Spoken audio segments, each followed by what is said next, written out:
This episode is brought to you by Progressive Insurance. Do you ever find yourself playing the budgeting game?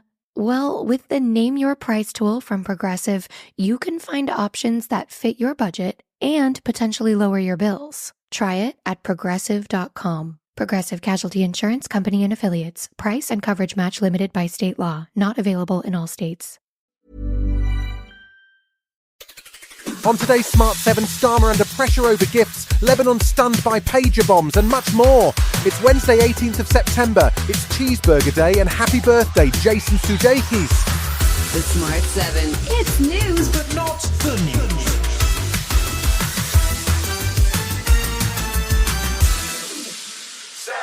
This week hasn't been great for Prime Minister Keir Starmer. He's been busy in Italy looking at irregular migration, speaking out against anti-Semitism and pledging to teach British school kids about the Holocaust. But he's been under pressure over gifts from wealthy donors, including hospitality at his beloved Arsenal and dresses for wife Victoria.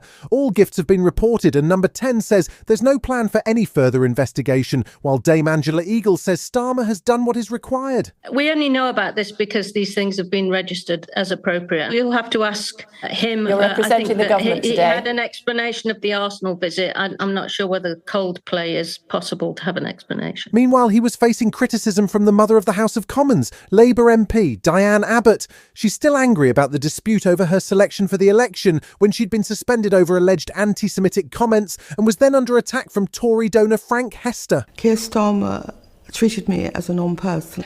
Well, you'd feel that if somebody was threatening to have you shot, you would have felt that your party would have offered you more support, and none of that happened.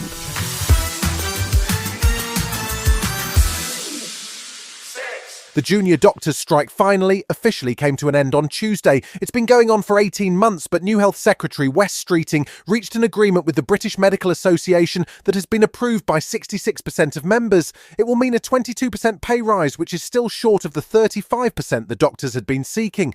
Dr Vivek Trivedi of the BMA was warning that peace may not last too long. We will expect pay uplifts each and every year, and if those pay uplifts don't occur in a timely fashion, then that's when we'll be going to the government. And if those communications break down, then we will be thinking about going back into dispute if we need to. Former NHS Trust Chairman Roy Lilly says that the new government have been clever in the phasing of the 2-year deal for pay increases. It's been a cheap deal, actually, for this government, and it's pushed the major uplift into the next financial year. So it's a good deal for the government.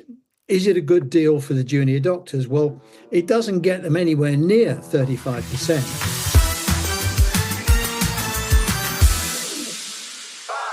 Tuesday saw a bizarre and dramatic attack on Hezbollah operatives across Lebanon that killed at least 9 people and injured thousands. The incident saw pagers used by Hezbollah members ring once and then explode, causing injuries to the face, hands and abdomens of those holding them. Israel hasn't commented on the incident, but earlier on Tuesday they announced their intention to broaden the war against Hamas to include Hezbollah over their attacks on the border with Lebanon. It appears that explosives were inserted into the pagers which Hezbollah were using after concerns over the security of their mobile phones, which were then triggered remotely. Naomi Bar-Yaakov is from the Chatham House think tank, and she says that it could be a sign of serious trouble ahead. The nature and scope of this attack is unprecedented. It sends a very strong message to Hezbollah that Israel is not seeking any quiet. It's not seeking to de-escalate. And I think that, unfortunately, we're heading towards a regional escalation.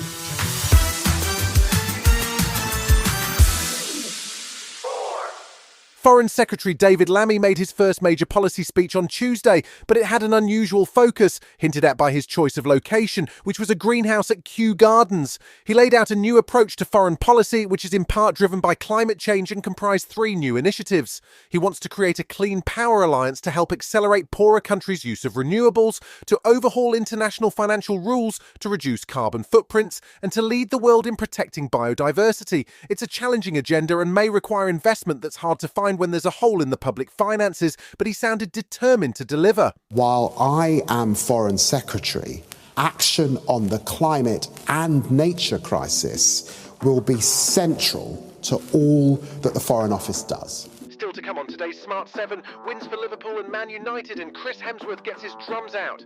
Right after this.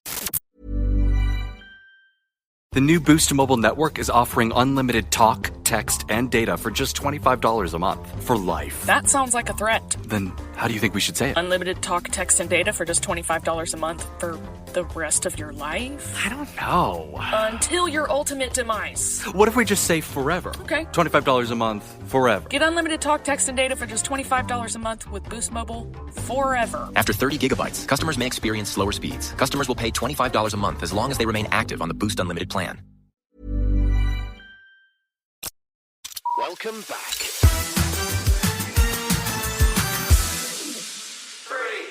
There was plenty of football action on Tuesday with the third round of the Carabao Cup and the first round of the brand new format of the Champions League. The Carabao saw Man United taking on Barnsley, while Everton faced Southampton and lost on penalties. In the new-look Champions League format, there were 6 games, with Aston Villa winning 3-0 in Switzerland against Young Boys, while Liverpool under new manager Arne Slot travelled to face AC Milan and pulled off a 3-1 win. It was Manchester United that had the most dramatic result of the evening, winning 7-0 in the Carabao Cup, with 2 goals each for Garnacho, Eriksen and Marcus Rashford. Manager Erik ten Hag was happy to see the goals flow again. We are very ambitious and we want to go forward as a team, and so also individual players as Marcus Rashford, he wants to score goals, and that is what I saw. But not only Marcus Rashford, I saw the whole team, and they were really hungry and looking for goals.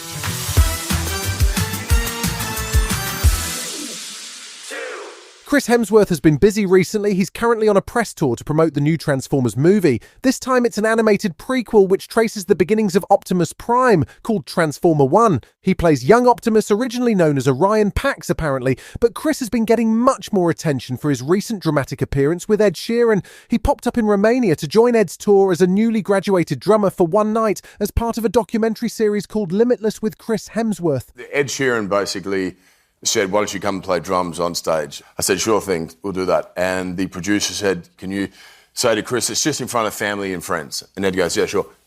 Actually, no. Unless he does it in front of 70,000 people, we're not doing it. And I was like, okay, so what am I doing?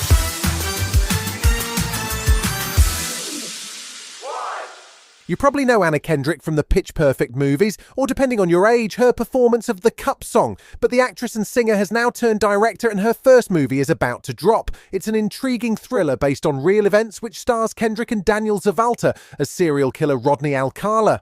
Alcala appeared on a US dating show back in 1978, even though it turned out he'd already murdered 5 women. It's called Woman of the Hour and it hits Netflix on October 18th. We'll have to get out of here then, huh? I'll walk with you.